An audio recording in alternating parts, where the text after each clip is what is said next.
So market research is really a tool to enable you to achieve your objectives towards innovation. And it helps you, it supports you in understanding what your customers want, what are their preferences. It's useful to provide you with the data to support also decision making. And decision making, it's also in terms of your business, whether you want to go forward with the innovation, whether it's going to be realistic and viable to do the research and development, and then also whether it's going to lead to a product or a service that is going to be commercializable, and that someone will basically want to pay for it and give you money. Market research is also a tool to enable you to identify potential collaborators or potential licensees in terms of, for example, collaborative research and development. Especially for SMEs, it's very difficult to conduct research and development all by themselves because they've got limited resources, they've got limited skills within the team. So collaborating with either universities, partners, large organizations, it enables the SMEs to achieve much more. So it's through market research that you can find the right collaborators, the right licensing. But also market research, it enables you to identify the early adopters. The early adopters are key to prove the viability of your innovation, of your business model, and also develop further the innovation so that it matches what customers want. And also, very importantly, especially for the one that have tried to raise investment or apply for grants, in the application or in the business plan, you need to prove that you've got the figures, you're going to sell that much, and it's going to give you a certain return on investment so that it's worth either for the grant body or for the private investors to invest into your proposition. And that's only through finding the right information that you can do that. So this is a process that we use at Inventia, and which identifies the role of market research. It may not be very readable from the screen, but what it does, it links the market knowledge, the technical expertise, and the funding. So these are really the three components of successful innovation. Well, without the technical expertise, you don't have the skills to develop the product or the innovation. You need funding to be able to take the innovation forward. And depending on the stages of where you're up to, it can come from different sources. Initially, you can start as an SME, you can start with your own funding or friends, family, but grants can come very handy into developing innovation, so it's got to fit specific criteria. And then once you've got also grant funding, you can leverage that to secure seed funding, venture capital funding, private investor funding, because it reduces their risk when you've got the grant. And then as you expand, you can secure more funding and reinvest. And it's, for the market research, our approach with market research is not once you do your market research and that's it. For innovation, it doesn't work like that. It's got to be an iterative approach, especially when it's a very new concept and you cannot compare it to other needs. So for market research, there are different stages depending on where you are up to with your innovation. So the first step is really to prove the market so that you can develop your business case. Then it's looking at the strategy and finding the right information to develop your commercialization strategy. So basically how you're going to sell to potential customers, how you're going to target them, but also looking at the IP, how are you going to protect your innovation. And then there is marketing research, which is really which messages your customers would like to hear. And again, that's only by understanding and searching for the information, talking to them, that you can understand which message they want to hear. And then there is expansion and commercialization strategy. Once you've already in the market, then you need to constantly reinvent your product.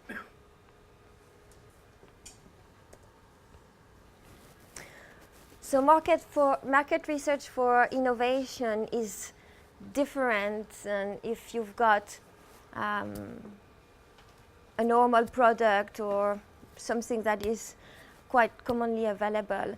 Because if it's something completely new, the traditional approach where you go and talk to potential customers at the beginning, it's going to give you some information, but with innovation, you need to constantly update your finding. You need to have the feedback from potential customers, but also from other stakeholders in order to integrate it into your research and development activities. For example, and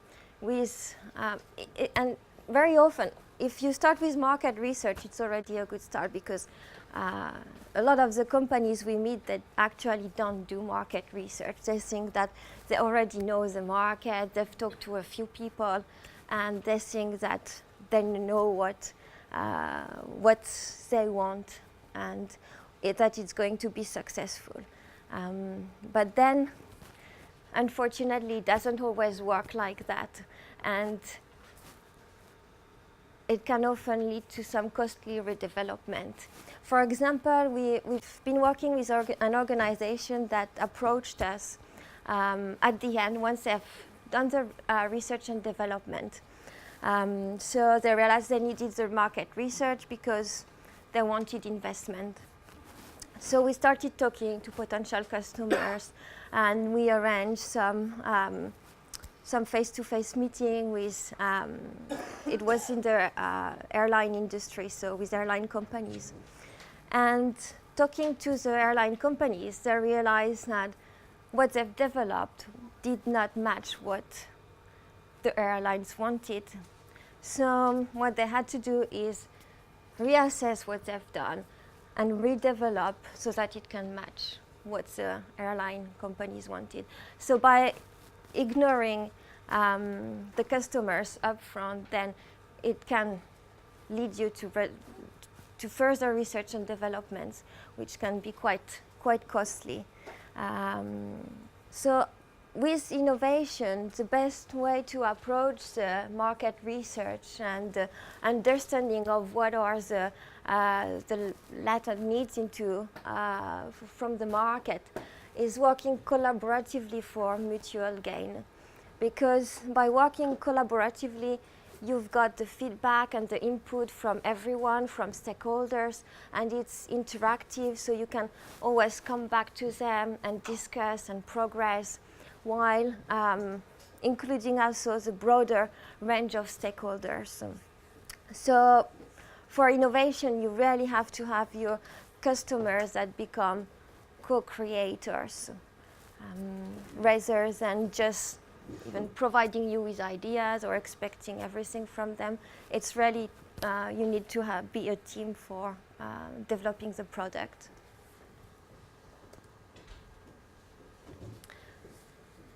So one thing that is a particular problem with innovation is the valley of death, in which a lot of the businesses fall into, especially when it's about costly research and development activities.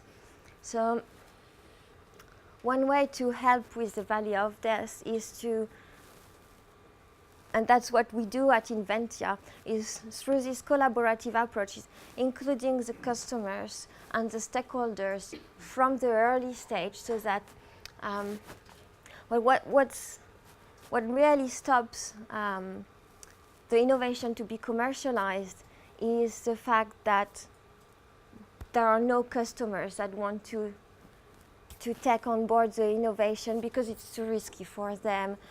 It's not proven, so they don't want to be the first one to test it. So, but if you include them from the beginning with their input, and it's also around the innovation in the business model, so finding a win-win approach for everybody, then that reduces the risk of the valley of days. You still have to find research and development funding, but that's also something that can be approached and discussed with potential customers, because they may be willing, for example, to invest into your research and development. And match fund, for example, even grant funding. Just a question, how do you approach those customers? I mean, I think it's a brilliant idea just to integrate them right from the beginning. How do you approach and how do you select them? Yeah. It's well, you've got to think about already first who would be your best potential customers. But then if we talk about large organizations, for example, there are some that are more receptive to even the concept of open innovation. So it's finding the right person within the organization, it's developing your networks, and it's also taking the phone and talk to them and being persistent and until you find the right person. So, but then you can also look at networks where they would be located and join this network so that you can start a discussion. So it can take a bit of time, especially if you don't have the right connection immediately.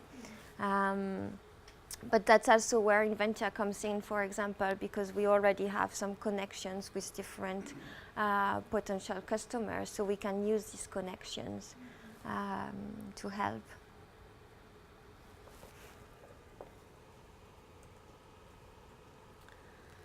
So in terms of the early adopters, which are really key to validate the innovation, what the particularity of early adopter is that they're interested in trying new technologies. That's where they are, and they know they are ready to take some risk because they know it's new technology. It may not be totally perfect, but they're interested in the new features. And one thing that we find also with companies or startups that want to develop new products, they're a bit unsure about releasing the innovation into the market because they think it's not perfect. And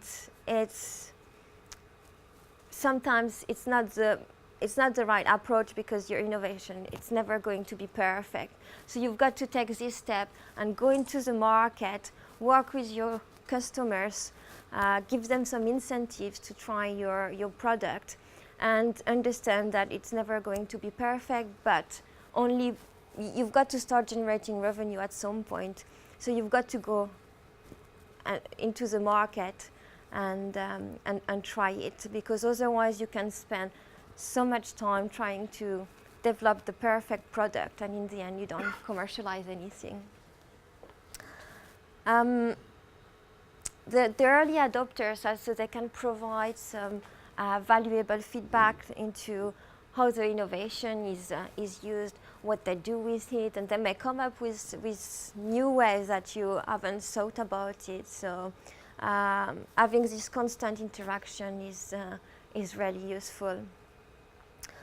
There is a trend that is growing, this concept of crowdsourcing, which is also a possible source of early adopters, where you find all these people that are interested into your concept, and they can sponsor you, give you some. So it's again a way of understanding and testing your market at the same time. Yeah. We have the situation in Germany that you see that startups who got crowdfunding in the first place have lots of problems to convince after that venture capitalists, because they're kind of like, oh, you got crowdfunding, so I would never invest anymore as a venture capitalist. So this is kind of a development we see right now. So it's, yeah, the venture capitalists don't really like crowdfunding, so they assume that you as a startup, if you used crowdfunding, they won't invest afterwards. So this is kind of a situation we have in Germany now. I don't know if it's otherwise in other countries, but maybe it's just taking time. Yeah, I think it's a new concept. Yes, to get it, because I think it's a brilliant idea, because it works a lot for a lot of startups. The crowdfunding is a really good thing, for example, to reach a huge market, because a lot of people get to know your product, and so it's extremely brilliant. But yeah, if you need much more money afterwards, like 1 or 2 million, and you need venture capital, then it might be a problem. Is that because of the ownership issues? I don't really know. I should ask a venture capitalist, but I have heard it a lot of times now, and I see it, especially in that startups who look for venture capital now. They really got, and they had crowdfunding in the first place, have problems to get the they try to switch and get the I think the ownership is it's got to be very clear with venture capitalists. So if there are any doubts into who owns the IP, they try to buy the parts back from and that works. But the venture capitalists are like more like, oh, you have needed crowdfunding, and I don't like that. So this is much more emotional thing. Yeah, you could be right. I mean, there are people like Kickstarter who are processing millions of dollars through crowdfunding. So it's working for some people, but yeah, like you say, there are. If you work with the wrong crowdfunding platform, there are potential issues with ownership of who owns the company once you've got so many shareholders. I have the impression also what Sonia mentioned is like it's the acceptance of the procedure. It's like new, and you need. It's like something. You look at it from a very high level. You did need for your business to go for crowdfunding, so you want to come back to us as venture capitalists. It's like a kind of acceptance of this new funding model, which is very powerful, but it's not accepted yet. So it's maybe, as you said, maybe it just needs some time to get accepted. But also, I think if that's the importance of the planning. Also, if you know how much, well, you should know how much you're going to need to reach the market, and crowdfunding is going to give you a certain amount. But then you need to start the discussion with investors as soon as possible. So if they see crowdfunding as a problem, then it's finding the solution that's going to bring you to your objectives. Just need time to get accepted. Yeah, it's still very new, so.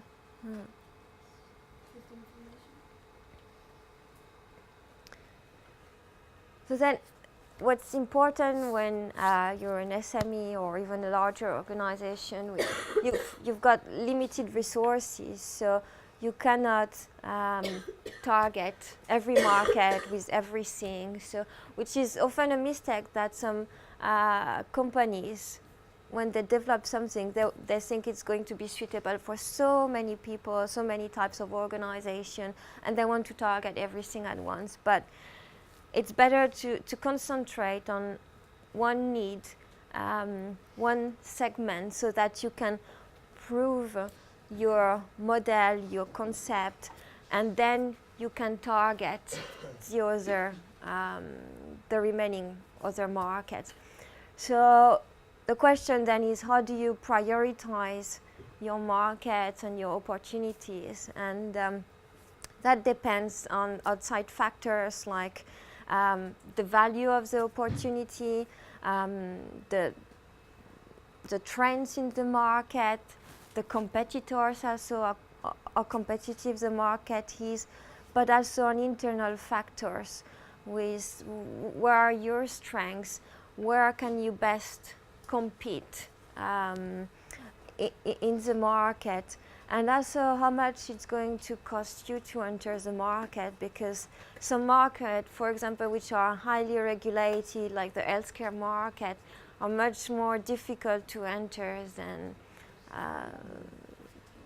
simple like other, for example, if you've got an IT product or something which does not need any regulation or anything. So it's looking at what are the best options with your resources so that you can initially start proving that you've got a valid concept, valid opportunity, and then you can leverage all of this to expand.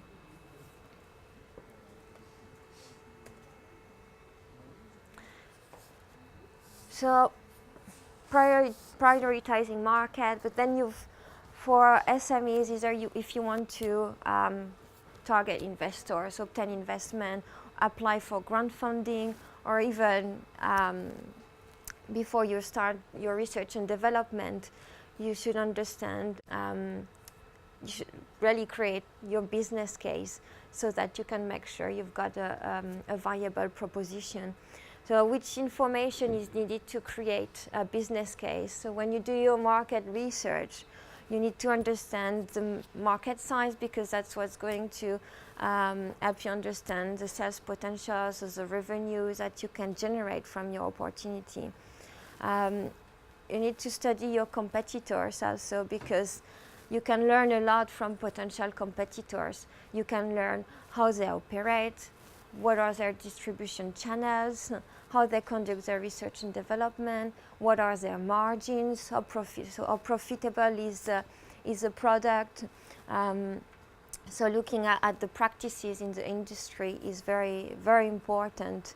And even if you've got an innovation and you see an organization which has developed something and try to commercialize, and you can assess their turnover, their success, and understand what happened that went well for them, but also what were the barriers for them to commercialize. So studying competitors is generally really useful. And then there is also looking at what are the trends in the market and the industry. How are things likely to evolve? But also even like government policies, changing in government, etc. How is it going to evolve? Because if you take, for example, the photovoltaic industry, there was this big investment from all countries into developing photovoltaic solutions. And then with China taking importance into the market, they stopped a lot of the subvention. And a lot of the research and development activities then stopped. So you started something, and then because of the changes in legislation, in government policies, in support, etc., things change, and that's some risks that you should incorporate into your business case, because that can have an important impact. And if this happens, it should also help you take the decision whether you want to go forward or you don't want to go forward with the innovation in case this happens. Also, for example, if you look at the regulations in certain sectors, you may have regulations who give you just an anticipative way where you want to go, where you don't want to go, because maybe this is a pre-law, and in about 5 years, this is maybe one of the substances you cannot use anymore. So you have to integrate in this kind of things. Yeah, that's true, and that's something that often people actually don't consider when they start the research and development, particularly for SM or even startups which may not have the whole experience, etc., of developing a product. They don't look at all the possible risk in developing the product, and that that can have a big impact and can really be a showstopper. Then it's the likelihood of purchase from customers is important, because that's what's going to enable you to assess also the market share and the difficulty into marketing your product to people. If depending on the product, you can have like 9 out of 10 people that say yes, I'll buy that, it's great. And sometimes you've got like say 3, 4 out of 10 people that say okay, I'll buy it. But it's understanding why also there is this difference, because you may need to educate your customer, especially if it's something completely new, that it's not a need that they've well recognized. So education is something quite expensive and time consuming, so understanding all of this is important from the start. And also understanding what are the benefits of your innovation in terms of on the economy, the society, the customers. That's something depending on who your business case is designed for. So if it's for grant funding or if it's for private investors, we want to see how they can exit, how much money they are going to make. While the government, they want to see how much money it's going to make the economy, but also how much good it's going to do to citizens. So it's looking at all these things. And that's also looking at the potential benefit helps you understand also how easy it's going to be to target the market, if it's towards trends and the trends, and also who else is doing that. And then you need to incorporate also your value chain and the business models of the different stakeholders. So so that you can map really your routes to market and how you're going to get from your product to your customer. So it's similarly to the business model presentation. It's looking at the flow of money, but also the flow of materials, etc., and skills. So then, linking the market data with the business model.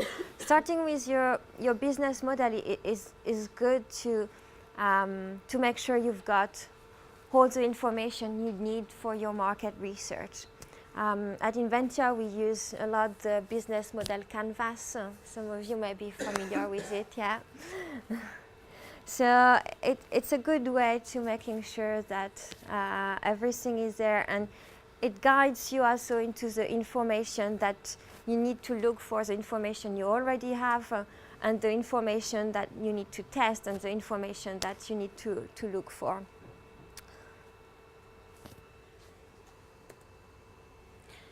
Then I thought I'll give some examples of how we support SMEs into the market research and commercialization process. So an example is the Center for Global Eco-Innovation, where together with Lancaster and Liverpool universities, we're assisting 285 SMEs in the northwest of England to develop and commercialize eco-innovative products and solutions. So for the role of Inventia into the Center for Global Eco-Innovation, market research is really at the core of the assistance. We use the market research to help businesses, SMEs, raise funding, either grant funding or VC funding, also identify new export markets, and to find collaborative opportunities for research and development. Then there is an example of a biomedical company that we've supported. It's quite an interesting one because they previously developed and sold their biomedical company for £20 million in the past using a different approach. They didn't start with the market research. They had their idea, they went forward, and they sold it. But then they wanted to start again with a new company, and this time with a much broader portfolio of ideas. So they develop drugs for children. And they've got all these potential products that can be introduced. And the question at the beginning is, how do they screen really this idea? Which ideas they prioritize? And as a lot of pharmaceutical drug development, it's very costly, so they needed to raise investment.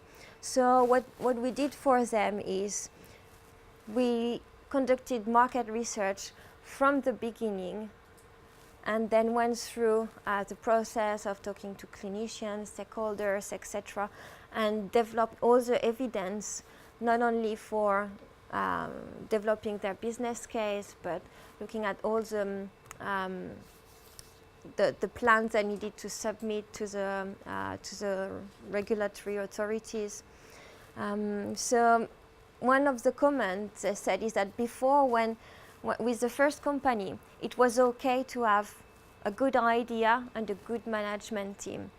But since circumstances changes now with the economic crisis, and the investors are more reluctant to invest, now they want to have the good idea, the good management team, but also the proof that there is market demand. So they said things have evolved in the past few years in that. So with the market research we've done for them, they've been able to raise grant funding and then leverage this grant funding to then raise, I think, over £2.5 million in private investment.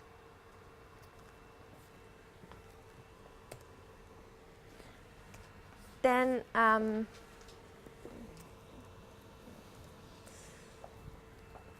Mobility Motivator, it's another way where you can see the role of market research. Mobility Motivator is a collaborative research and development project that we are part of, and it's to develop a new telemedicine product.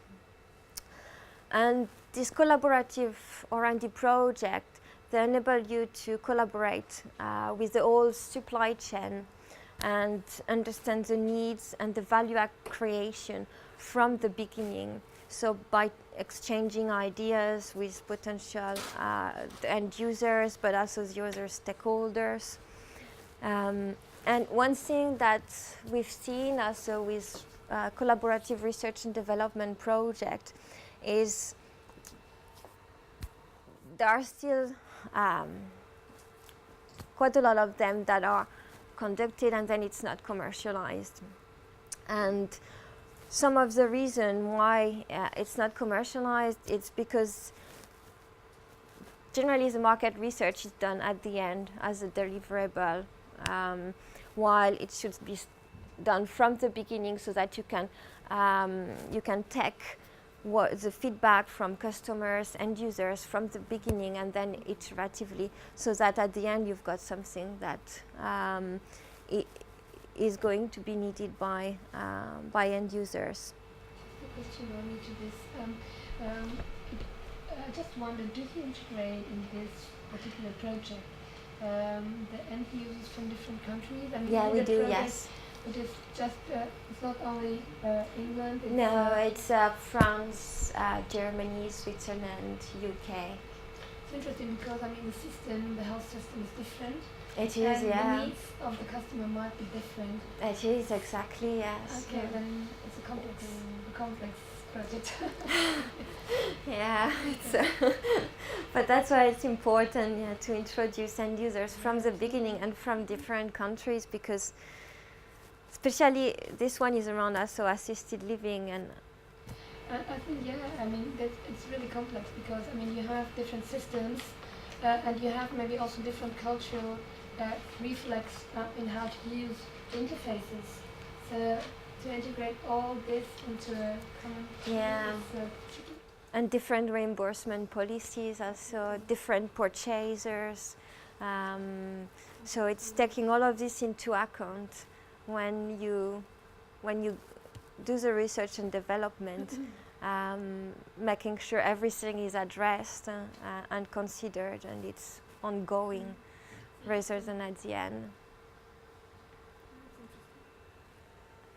Also, one thing worth mentioning is that, sometimes in the market research you can concentrate on end users, but you can forget the requirements of other stakeholders, because end users may not be the purchasers. So it's looking at what are the needs of the end user, but also what are the needs of the purchaser, so that they can part with their money. What do you need to do to convince them of that?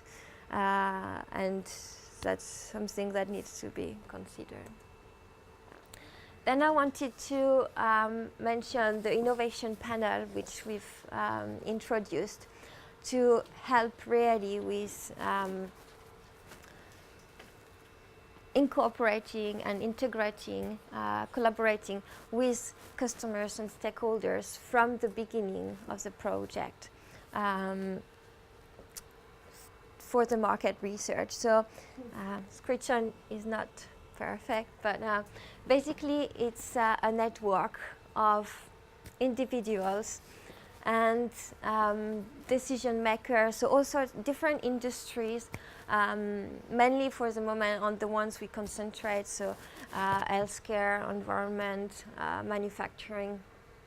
And basically with that, people can join the community, and it provides them with incentives to collaborate into the research and development. So by providing feedback, but also the opportunity to join project, opportunity to understand opportunities for collaboration, testing new products. So it's really a community of innovators, people that are interested in innovation and in new products. So it's really, we've developed the innovation panel because as a catalyst for stakeholder involvement, and mainly also so that it's a win-win approach for everybody to be involved into the project.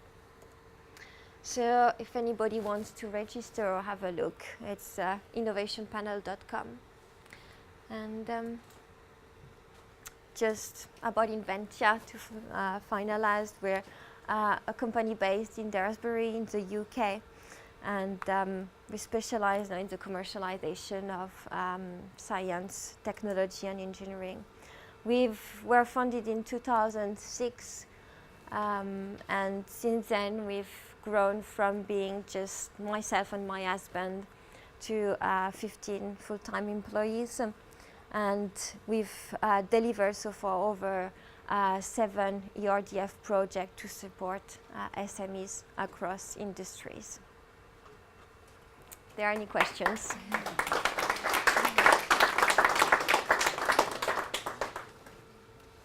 I probably need to explain first what the REACH Centre is. REACH is an acronym. It's a piece of European legislation related to chemicals management. It came into force in 2007, I think, and really started to affect companies in 2008. And it stands for the Registration, Evaluation, Authorisation of Chemicals. And essentially what it says is that any chemical that's placed on the European market, either manufactured or imported, needs to have a proper risk assessment conducted on it. It needs to look at the hazards of the chemical, the uses of the chemical, and map an associated risk assessment. It's a very complex piece of legislation. It is about 800 pages long, and there are about 20,000 pages of guidance documents associated with it. So it is incredibly difficult for industry to interpret, understand the impact, etc. And indeed it's extremely expensive as well to manage it. If you import a chemical now or manufacture a chemical into the European Union, you would say on average it may cost you about £50,000 or €50,000 to actually start to trade with that material. So and it can be a lot more than that. To do a complete risk assessment on a chemical from no data at all would cost you about £2 million. So it's a very heavy cost and burden to industry. Right, I'll just set the scene on that before we move on. I wanted to talk mainly about our interaction with Lancaster University and how it is initially created and how it's developed, and our interface with the university itself. Bit of background again. I haven't seen them popping up. My background is very much commercial chemical side. I'm not a chemist. But I did have a job as the regional business advisor for the North West Development Agency, and that's regional government at the time, which is now being disbanded. And that allowed me to firstly understand a lot more about how SMEs operate, and hopefully I supported them as well. We did come to Brussels quite a lot, lobbying on this piece of legislation before it came into force on behalf of industry as well. So my knowledge on REACH picked up quite substantially in that period. I did have some involvement with Lancaster University at that time, and Lancaster were providing support and guidance for environmental support to SMEs. And part of the project they were looking to develop was one that encompassed REACH as well, helping SMEs understand the impact of REACH. And they asked my company effectively to manage that activity. So the REACH Centre at that stage wasn't in existence. I subsequently found two other entities, two other individuals. Andrew Fazy, who used to work for the Health and Safety Executive and indeed co-authored a lot of REACH when he worked for the European Commission. So he came from a regulatory background. And another gentleman who's managed plants from an operational perspective and understands the difficulty of putting regulations into place in an operating. So if you can think about it, the three founders of the REACH Centre had sort of complementary backgrounds. Right. The Desire for REACH programme, which was the programme delivered through Lancaster University, which we were subcontracted to deliver, had an element of, or it needed sustainability attached to it. So that's where we created the REACH Centre as a legal entity. We spent a long time deliberating whether or not the university would have a shareholding in that business, but it became pretty untenable. Two reasons, realistically.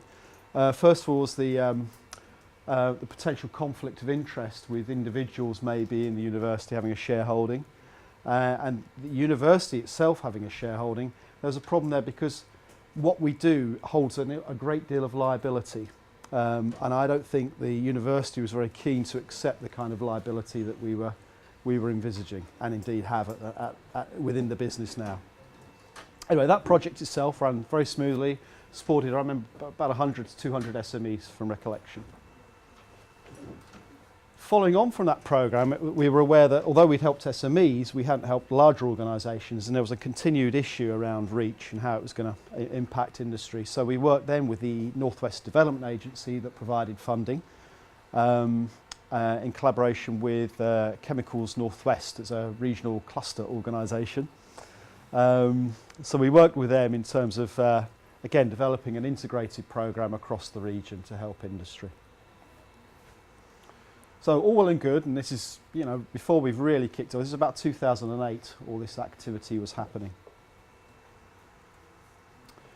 Right, we started trading 2008, and believe it or not, we turned over about €800,000 in our first year of trading. It was pretty much me sat in an office. So an incredible start to an SME, and a very rare exception, but that's principally because it's driven by regulation. We were putting a lot of contracts in place to support non-European companies who wanted to import their products into the European Union.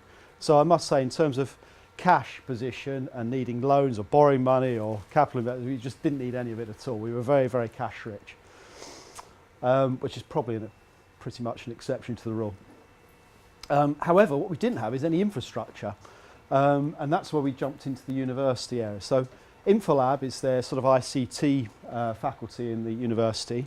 We utilised one of their students, if you will, to help develop our websites. We utilised another student to develop our e-commerce activities. And that student worked with the project, and I gave him a job at the end of it. Okay. We also didn't have any financial structures, sort of, you know, the SAGE packages and all this sort of thing. So again, we utilised one of the students in the management school, or LUMS, and lo and behold, we employed him as well. You can see this is a common theme coming through. Equally, we didn't really have a great, we had some knowledge on the regulation, but we needed more knowledge on the scientific side, the toxicology, the ecotoxicology, chemistry side. So again, we had a student who was employed by the university, but we paid for 50% of his time. So he came over to us, and at the end of that year, he came on and was employed by us directly. So suddenly we were at a position where there's really just myself in an office. Suddenly we got 4 people and some infrastructure in place. And that probably rolled out through 2008, stroke early 2009. Right, I don't know if anyone's heard of Unite projects. I'm sure some of you have, but that's an opportunity for a student to work in an organisation. I think it's paid by government in the UK, and I think it covers about a month's worth of work and activity. They pay them a very base rate, and you can top that up as a company. And is it only for UK students? Or? I don't know. I mean, I've only experienced as UK students. Is it really? Okay, just Northwestern. Right. Because there's fortunately about 3 or 4 companies in kind of associated with me and my activities, we've used the Unite project about 8 times, I think, in total. And about half of those students have again been employed by the Reach Centre. So it's a try and buy kind of scenario, and it's absolutely perfect. It really is invaluable. We have the experience that in Germany we have problems to convince students to go into the small companies. Okay. They always want to go in the big ones. Yep. So this is a problem we have. Our startups and SMEs have a problem to convince them. And we don't have a project to double up the employment rate. So they cannot compare with the big companies. The bigger companies pay better. Yep. The students always wanted to go there. Right. It's interesting you should say that. I mean, from an ICT perspective, what we've had to do there is we've had to top up, because the basic rate is something like £6 an hour, or €6-7 an hour. It's not much. So we have had to almost double that on occasions. But they're not employed by us, they're employed by the university. So we don't face the issues of employment law at that stage. There's also with existing in France a kind of very interesting student SME program which is called CIFRE, where all universities, all students, and even students from other countries may integrate an SME, and the SME is paid half of the salary. The other part is paid by the government, so it's a governmental program, and you have actually a 3-parted contract between the SME, the university, and the student who are going to work on this project. And it's kind of a recognized student, the real student program, like a PhD program. It's a long-lasting program. So the student is working with the SME during 3 years. part-time SME, part-time university. But that allows the SME actually to know the student. And as I said, quite often you're just employed. And that happens like 80% or 70% of the cases within this program, because the SME knows it fits well personally, and it's kind of often they get connection to the university, just drain innovation out. It's just a natural process. And it took time, but to respond to your question, there is no acceptance from students to the SMEs. But it took some time, because it's true, because SMEs seem to be not very stable. They quite often, financially, are they really sure? They're more vulnerable than big industry. I mean, that's the image. But I think now this image is starting to change. Right. And we have so many, I mean, through like, I don't know, I think 20 years or 15 years, I don't remember, quite long. And yeah, if you look at the rate, it started very low, and now just like there are too many offers, like very slow.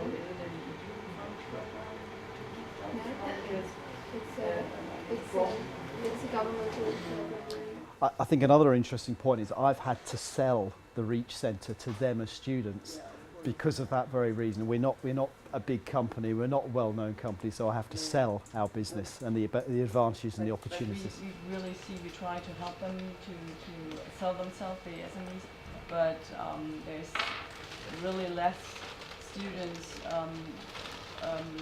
too less students for all the companies, so the big ones are really soaking away the market, and you cannot pay as a startup much more because the German big companies really pay good.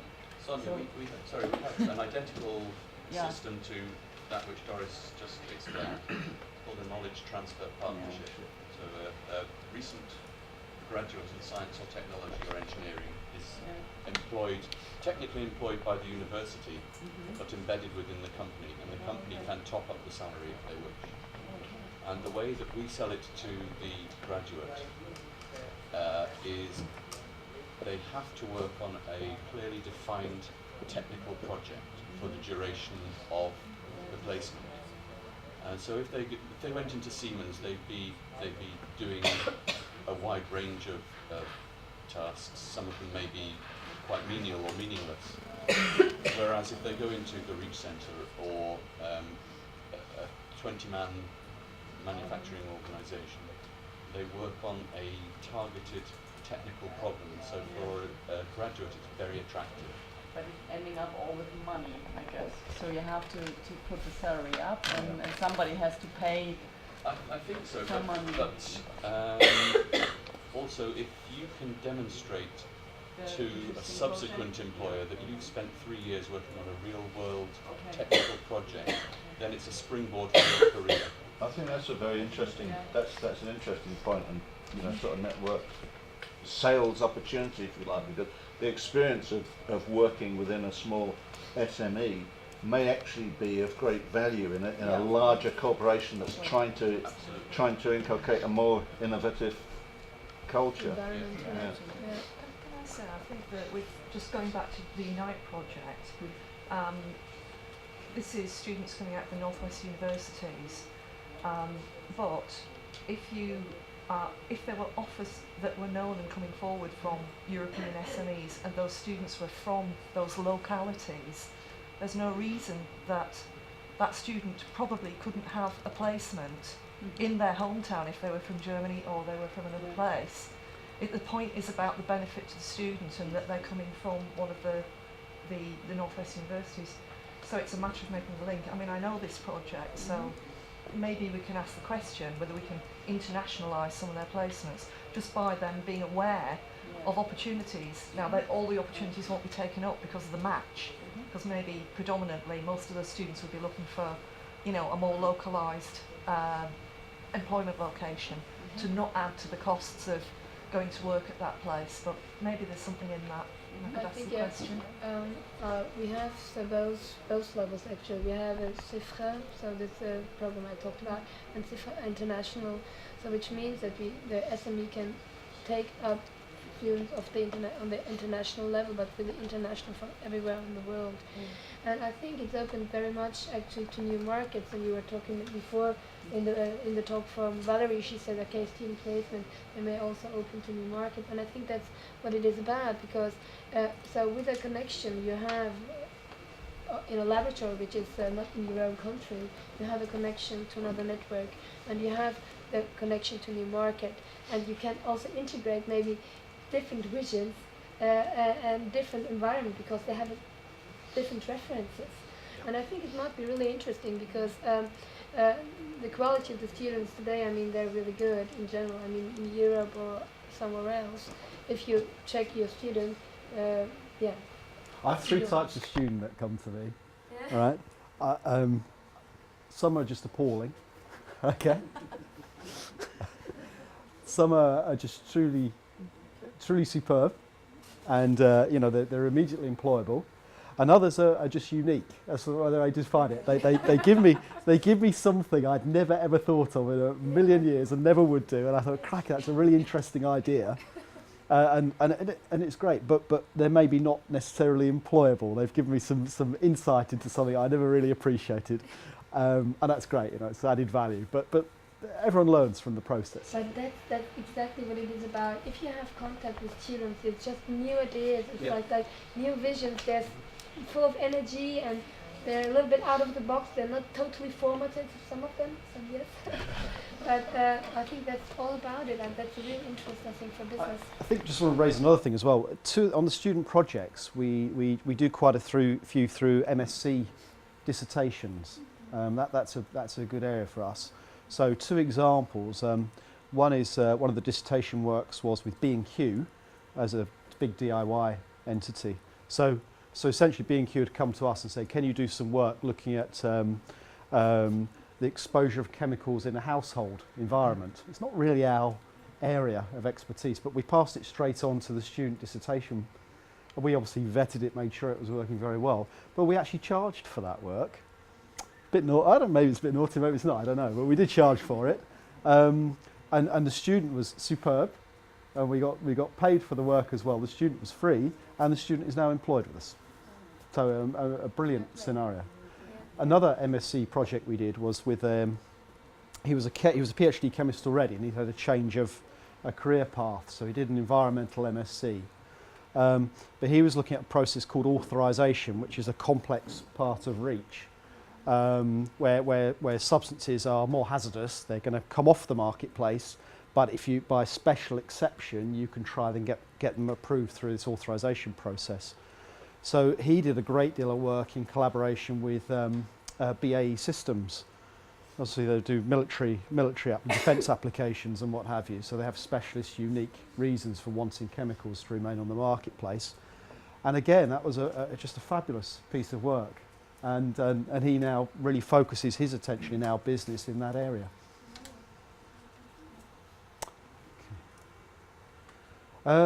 Innovation vouchers, right. Does everyone know what an innovation voucher is? It's an opportunity for, I think it's just SMEs or maybe larger companies as well, don't know, SMEs, to engage with universities essentially, or academic entities. And other knowledge providers such as private R&D consultancies. Right, yeah. Right.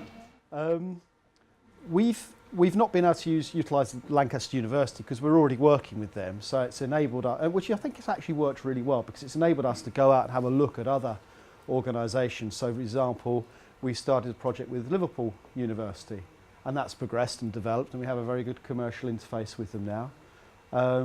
We now work with about 10 key universities around the UK and some outside of the UK, and that's really around analytical capability. So we utilise their analytical assets, and depending on the equipment they've got, the skill set they've got, the research quality they've got, etc., we'll kind of pick and mix depending on what we're after and what our client is after. But for us, that network of universities has been absolutely invaluable. It really has, and a very important part or component of our business activities. So the innovation voucher has forced us to have a look around at new opportunities. Chemtrack is a software offering we have in the marketplace. I'll come on to that because it's some interesting problems and dilemmas that we have as an SME. And I'll come on to this as well. Oh, just to say, in terms of the organisations we work with, so we work with the Environment Centre, and we're based at the Environment Centre. We work with Infolab, that's the ICT, and a lot of the new challenging projects. I don't know if it was set up e-commerce and things like that, but it's not that easy. And where we can get some resource, the student will learn an awful lot and they'll be mentored, and we gain a lot from that we wouldn't otherwise see.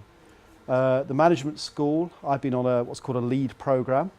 That's essentially helping individuals manage enterprises and develop enterprises. But for example, I'm working with 6 Chinese students at the moment, and we're putting in our human resources, our appraisal system. So we're developing that in collaboration. And it's really quite good fun having a discussion with them and trying to put things in place, and then they present to all their colleagues and the like. So it's really enjoyable projects. And the engineering department, we're starting to work more with them in the context of nanomaterials. And indeed, as Valerie will know, we're working with the university to develop their new chemistry department. As undergraduates are coming in September, and we're looking at the industry interface there. We're supporting the university in developing how industry can access the Lancaster University facilities and equipments in the future. So there's a very close relationship across many different fronts and areas. So it's a kind of platform, a technical platform or technical plus consultancy platform for your industry? It's I'd say it's the industry interface, how industry utilise the equipment and the resource at Lancaster University. Okay, in a very general way. Yeah, and that's also in physics as well, isn't it, and engineering to some degree. I'll just make a note on that, because I think I was talking about this yesterday with somebody. If you imagine the university doesn't like to take on board liability. Big companies always shift the liability to their suppliers. So we're sort of sandwiched in the middle, if you will. We take on board everyone's liability, but we benefit because we can utilise the university's resources, and we can do work with the big organisations, the big companies. So it's a really nice position to be in. There's a risk, but we have to manage that appropriately. But it works well.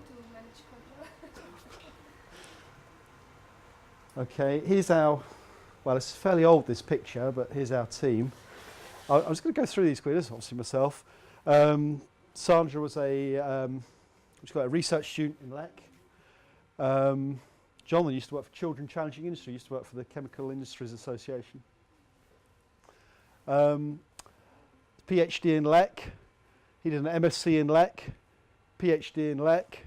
That's Lancaster Environment Centre. MSc in LEC, PhD in LEC, Masters in Chemistry in LEC, chemistry related sciences. Kath's from industry. It's from the ICT department for InfoLab. So you can see that just across the board, 80% of our people, our staff, come from Lancaster University as students or employees of Lancaster University. And you give a lot of good industry contacts, so it's like you have both sides. Yeah. And of course what helps us there is that these people really know Lancaster University and the people in the university as well, so we equally benefit from having those links with academia and things. They're very strong, they're friends, you know.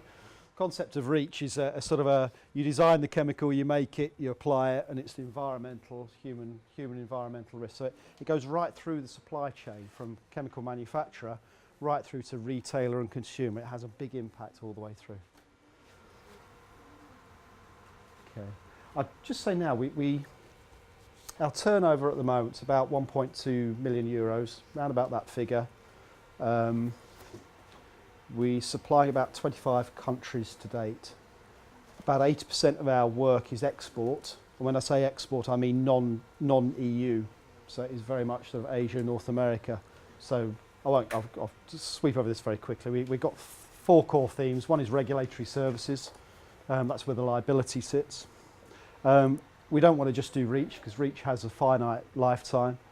So we're also looking at other areas like safety data sheets, for example. We only started working with safety data sheets at the back end of 2011 because I generally didn't think there was a market for it. Or I knew there was a market, but I thought it was very low value, etc. So we didn't engage in it, other than with a few clients where we were obligated to help them. And lo and behold, last year we turned over about 120,000 euros, and that was from something that I didn't think was a very good market at all. So it just shows you your market research isn't always perfect. Sometimes you just have to try it and see. We're also looking at areas such as biocides, cosmetics regulations, detergents, etc. So we're driven by our main client. We use a lot of key account management systems, so we're driven by them. They'll say, can you find us this, can you do this for us? And we'll have a look at it and try and find a solution. It's a kind of a customer intimate relationship with the key accounts. That's what drives our innovation for us. Nothing else. We just say, what does the customer want, and we'll try and source it and solve it in the best way we can. And just a question, your regulation research is going out of the UK market because there are some which might be EU Yeah. regulated, and some they have maybe some national specifications. Okay, yeah. Well, REACH is an EU piece of regulation. We find that in continental Europe, it tends to be people or organisations equivalent to us that are serving the member state market because of the language, etc. So it's quite hard for us, oddly enough, to get a continental Europe business. But REACH is, as I say, it's European, so that has its effect. Global notification systems, there are lots of equivalents of REACH cropping up in the States, Japan, China, etc. So again, we have a good knowledge and understanding how to do a chemicals risk assessment, and that can be transferred to a different regulation in a different geography. Okay, and there's more regulation, as everyone knows, than any industry could ever possibly cope with. So there's plenty of demand for our services. Scientific and analytical, that's what it says. We will look at a particular chemical, it'll be sent to us, we get it analysed through the different universities, and we prepare a report that's suitable for fit for purpose for whatever activity they wish to do. We have some strange examples come up. For example, Chilean copper miners, they started sending us samples to have a look at, I think it was as the value of gold increases, suddenly some of their spoils from their mines become valuable. So they're looking at all the spoils of the mines to see what, if there are other chemicals that would suggest that gold is in their material. So lo and behold, we've got 4 or 5 mines now that we do work for on a fairly continuous basis. We just get lumps of this stuff and go and get it analysed. But it's strange how that market arose. I have no idea where it came from, or why they contacted us, but it's, I think we got about 40,000 euros last year of revenue from that, and I just don't know where it came from. It's terrible, isn't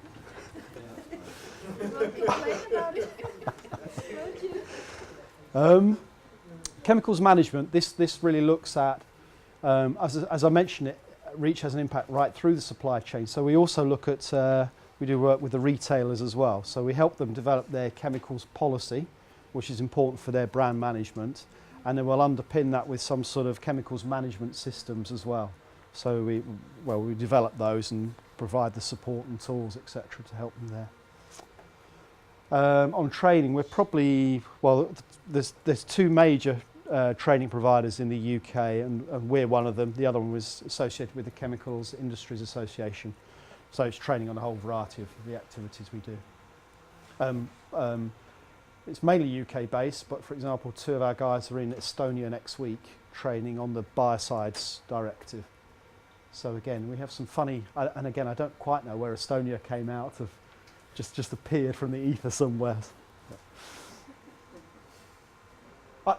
Interesting point, you know, I would say that we are, I mean, it sounds a great story, but we're not very good at sales and marketing. We're really not. It's the one thing that we find that we're very, very poor at. We don't have much structure there. I keep constantly getting told, have you got a sales and marketing plan? And I just don't have. I keep starting one, but I never get it finished. And it never, we should never have one, you know. But we do focus very heavily with our customers, our key customers, and that's what develops our innovation. So I think it's interesting that you don't necessarily need a sales and marketing plan if you're driven by demand and you build systems based on demand. It should be resolved, but it hasn't been. Equally, we're very poor on financial management, I find. We have no cash flow forecast. I just look at the bank and think, oh, have we got enough money to pay the salaries this month? And if we've got a bit more, we might bring in another student, you know? Now, because of the number of our business, we're up to about... We're up to about 15 to 20 people now, and I know that at that point there's a critical point where we have to put in systems, appropriate systems, a management system, but there's a cost attached to that, and I'm very worried that we start to have too much administration cost versus the number of people that are actually doing the work. And I'm aware that we have to kind of transition very quickly from below 10 to maybe over 20, because that period between 10 and 20 employees is a real challenging area, and if we're not careful, we'll find ourselves getting too many people, then having to cut the workforce and keep going up and down. So I want to desperately avoid that and get through this transition period very quickly if I can. But that's a real challenge for SMEs, I think, and it's a challenge for us, definitely. Quick comment on some of the marketing we do. We provide a free service for companies on any chemical regulatory updates. So they just log on to our system and they get emails occasionally when things are out. We've done it free on the basis that we're trying to get more exposure to our services. Like training as well, we basically break even on training activities, and that's to give us more exposure. So we're trying hard to let people know about us. Right. Chemtrack's a software tool, and I raise it because 2 minutes, okay. We're getting out of time. Okay. I raise it quickly because we've invested probably about 200,000 euros in this system. That's all internally, that's in terms of internal time and cost. But it was initially developed through one of our key clients, and we've rolled it out to every man and his dog. We are probably breaking even now in terms of our variable costs, but it's a long, long way to getting it to a position where it's actually generating profit for us. And it's been immeasurably hard getting a software solution into the marketplace. So I think one big message I'd have for SMEs is, you know, your expectation of your new software system delivering and making loads of money very quickly is probably somewhat naive in my experience, and you need a lot of backing, a lot of resource and effort to get it to work. So I just make that comment on software systems. We do invest, I'm being quick here, we've got 2 PhD students we invested on nanomaterials. That's because, and we've got one Framework 7 project we're involved with, and possibly another one coming up fairly shortly. Our aspiration there is to provide suitable risk assessments for nanomaterials. But again, we're investing in R&D activity. I just finished our R&D tax credits that we get from the UK government. That's an interesting area, and we've saved ourselves about 20,000 euros. So that's a person, and it's a question of just filling in a form about the research and development work you've done. So again, I can really advocate R&D tax credits. That's just a list of some of our clients for various different reasons. You can see it's quite broad in the context that it's chemicals manufacturers like Sanyo, Mitsubishi there, all the way through down to people like Tesco's and what have you, a big retailer in the UK. We have a lot of oil traders there who buy and sell oil, because you imagine there's an implication on the regulation there. So it's fairly broad in its scope. Yeah, indeed. That's me done. Thank you very much. Thank you very much.